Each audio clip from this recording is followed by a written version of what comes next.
It's about to get real. Haha. Welcome back to another episode of TheRealDru Podcast, where you come for sports and everyday life. It's great to be back, man. I gotta stop saying my auntie never tell me about it. I gotta cut that out. So I'm gonna try to fix it. But yeah. So we back. I got a couple topics for us to talk about. We're gonna get into our sports. We're gonna jump into some everyday things that I like to give my advice on. And yeah, let's rock. So the first thing I want to get into is this Jimmy Butler saga. How you pronounce Saga, however people want to pronounce it.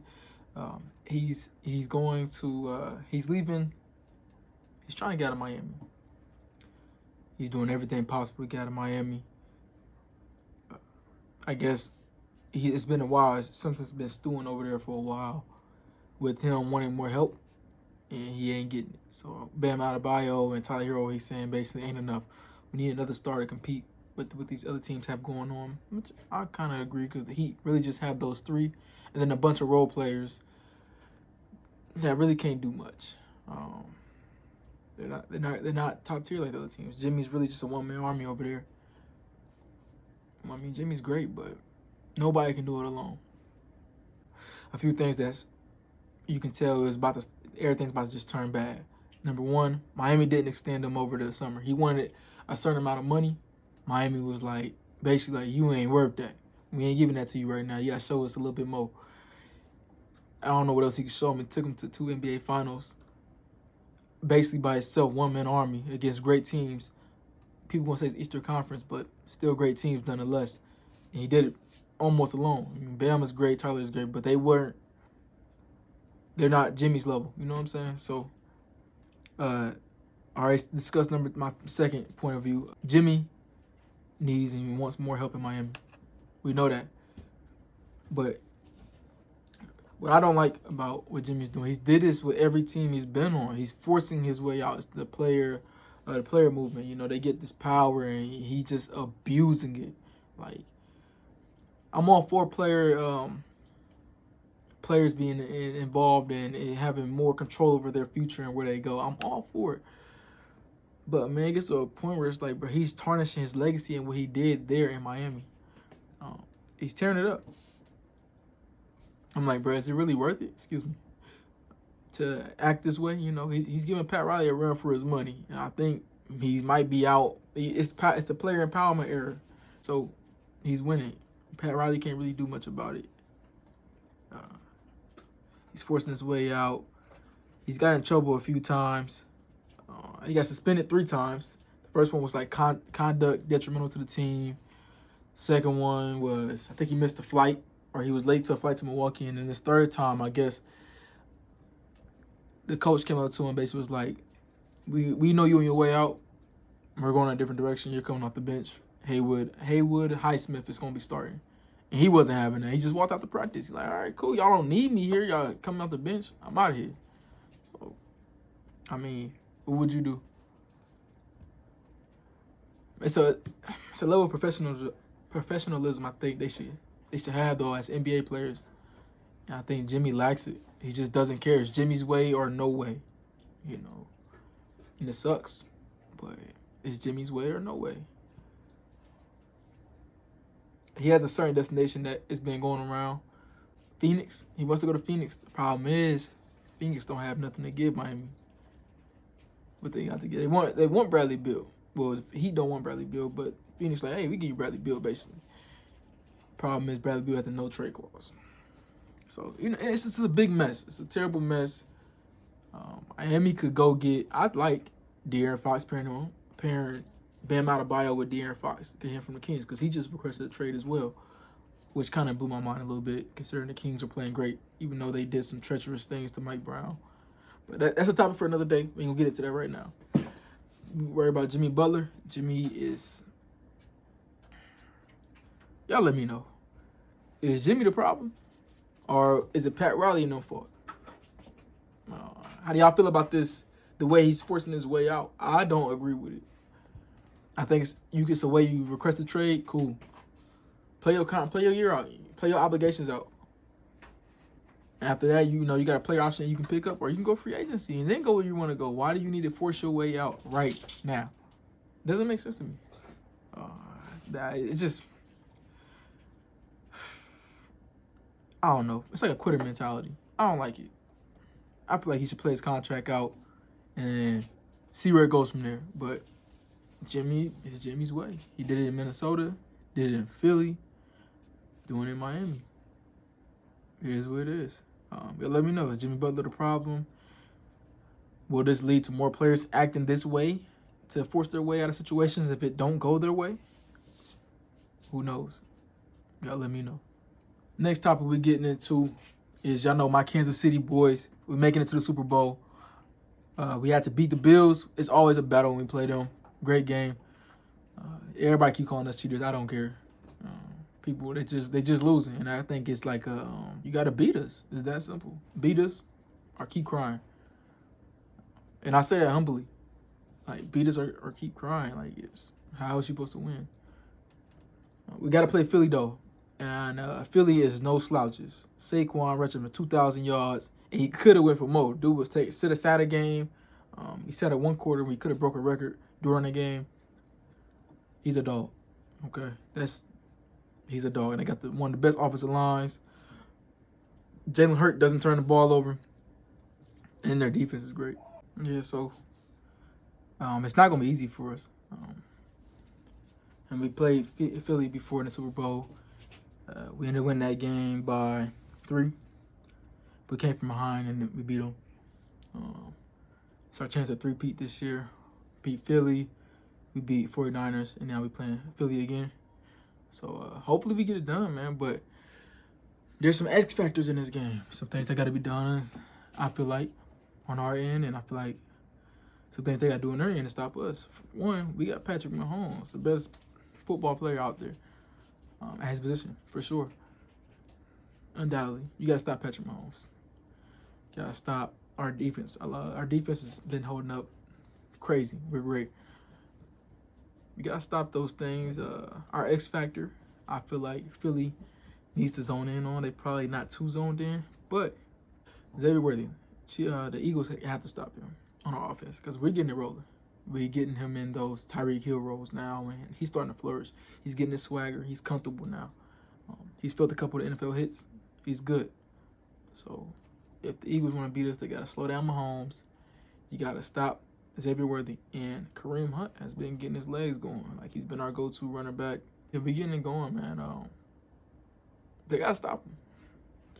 They got to stop Hunt. They got to stop our X Factor, Xavier Worthy, and they got to stop Mahomes. You got to stop them. You stop them, the Eagles got a chance of beating us. I hate even saying that shit. But, yeah, they got a chance. But for us, the X Factor is Saquon Barkley. No ifs, ands, or buts about it. If he's going, we're probably going to be in bad shape because they're not going to turn the ball over if he's going. We need to literally stop the run. Stop the run, make Hurts throw the ball. Hurts starts throwing the ball more. Don't get me wrong. He has a great line. He has great receivers. But our defense is great. Our defensive line is great too.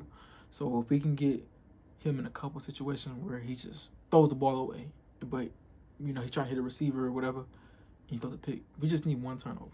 Just one. We get one turnover, we in great shape. We probably can beat them. Because we've been playing turnover-free ball for a while too. I think so, like week 8, something like that. Could be wrong. But if we can get Hurts to turn the ball over once, shoot. If Saquon can fumble once, probably won't happen. Get somebody to fumble anything, the game's probably gonna go in our favor. But we gotta capitalize. Andy Reid's gonna be on this game. Pat Mahomes gonna be on this game. We gotta go in there and we gotta want it. 3P that has never been done. It's time. I think we can do it. I'm going to like a little bit of hip hop though. So something that was on my mind earlier. And I was thinking like, man, what rappers have had like a long, consistent career? Like a time frame when they just been that guy. Like you can't mess with them. Like, and it's been such a long time. I got Drake. I think a lot of people would say that. Drake has been popping since like '08 or something like that, bro. Something forever. He's still dropping hits left and right. Let's see. I got Lil Wayne. I think Lil Wayne had a time. He's not really doing it now. But he had a time where it was just like anything he touched was just, ooh, wee, jeez. You know, it was just fire. It was just crazy. So I think those two, and the third one, I don't think people gonna say it. I think the streets gonna say it. But I don't think many people will, like, think of it. But Future, anytime Future touches something, drops something, bro, it's fire. He's still dropping it. And he's been out since like Drake, if not before. Bro, like anything. And he's so versatile. Like, that's my three. So y'all give me y'all top three on rappers y'all think just had a long, they be pop stars, whoever y'all think, but who just had a long career of just dropping heat. Like, come on, bro. Like, Wayne, Drake, and Future. Y'all give me three that's been doing it longer than them and still dropping stuff. Wayne, like I said, he stopped, but he just had, his time was just legendary, period. And I got an honorable mention, too. I had an honorable mention. Chris Brown. Chris Brown still touches anything, and it's just like, people be hating on him because of the way he's passed. I don't care about none of that. Chris Brown is like the greatest artist of our era. Ain't no doubt about it. Chris Brown's like the greatest artist in our era. Like, let's keep it a buck. Dude can dance, sing, and rap. Like, and he can act. Don't forget he can act. So, on Soul, y'all let me know. Y'all top three that's been doing it maybe longer than them, or somebody's just doing this longer. Somebody you think maybe not getting the love they deserve. That's been doing it for a while. So, and let me know what y'all think. Something I want to talk about is more so like for people's personal life. And I don't think people really think about it. It's something that I think that would that's going to affect people in like life. People don't really think about it. A lot of people are just comfortable with life. They're just going with the flow. If nothing's super out of place, they're fine. You know, just my thing is, don't be afraid to try new things. A lot of people are afraid of maybe taking that bigger role at their job because it's different, more responsibilities. A lot of people are afraid to go out in public because too many people, whatever. But it is what it is. It's people is everywhere, you know what I'm saying? Don't let that stop you from growing and becoming who you really should be, or finding and exploring things that you can show to your kids, show to your grandkids, show to your nieces and nephews, because you're scared of what's going to happen out there. Like, you got to experience it. You can't live life being scared. You can't grow without being uncomfortable. You're going to be uncomfortable. Please go out there and experience life. Like, if you don't, you're just going to regret it. Live life full of regrets. And I'm not saying go out there and do some dumb stuff. I'm saying go out there and experience life. And I'm not saying be financially irresponsible. No, I'm not saying it. I'm saying do something that you want to do, even though it might be scary. For example, I did a couple things that was, honestly, I was terrified in the moment, just because I didn't know what was going to happen. Or I did some things that I was just terrified of in the moment. Like, I coached I coached a kids league. My son's playing, and I'm coaching kids, bro. Like, I have never done it before. I coached my kid, but I have never coached a group of kids that I don't know. Their parents are literally putting their trust in us to show them how to play basketball. And it's actually fun. The kids are crazy. Crazy in a good way. Like, they're actually fun. You get all different personalities. Some kids are good. Some kids are not that good, but you see them grow. And that's probably like the best part about it. You seeing them grow and learn their skills and put it all together, And it's co-ed, so you got a girl on the team. She's learning playing with the guys. So, it's a great experience, and it's something that I was terrified to do. But if I was just so content with being comfortable where I was at, sitting on the bleachers watching my son get coached by somebody else, and I might not agree with it. But say if I didn't take this action and put myself in there, then, it's just like, it's just regret. 20 years from now, my son be playing basketball, and I'm like, man, I wish I could have taught him that then, or whatever. Or anything, just anything. But my point is, go out there and do it. Another thing I did this year, I was terrified. I'm a referee for basketball all the way up to JV. However, I was officiating the JV game.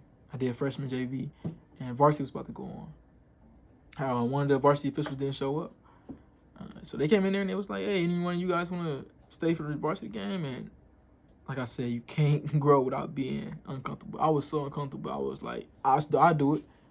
Just out of bravery, like, I need that experience to grow in what I want to do in life. So, yeah, I do it. Let's rock. Let's get it in, And it turned out to be great. Like, it was a girls' varsity game. it was great. I think it was like Columbus School of Girls and another school. I forget what the school was, but it was a great experience. Two of the guys that were there, older males, older white males, and they were experienced. They knew exactly what to do. The game was slowed down for me based on what they said, and I feel like it's honed me. Like it shaped my game and the way I officiate throughout the whole season I've been officiating. Like I'm so comfortable officiating now. Don't get me wrong, I still get nervous, but I'm like so much more comfortable in my calls, in the way I see things, how the floor is spaced. But it's something I wouldn't have never experienced or done, at least not now, if I was just so okay with being comfortable. I could have told them, no, I don't want to do that game. I'm cool, I'm going home. But instead I stayed and I did it. So my point is to everybody who's watching this, just do something this year to challenge yourself. Do something that's going to make you so uncomfortable you want to go home and just go into bed. You don't want to do this no more. Do it. Do it. Because it's going to make you so much of a better person and bring you into, like, you're going to be able to handle different situations so much better. You're going to at least see how it should be done. And it'll help you, man. It'll help your family. It'll help kids. It's going to help everything around you. It's going to make you a better person. So, please, go be uncomfortable. But, yeah, man, that's all I got for today. I ain't going to talk y'all ear off too much. Thank you guys for tuning in. TheRealDru out. So.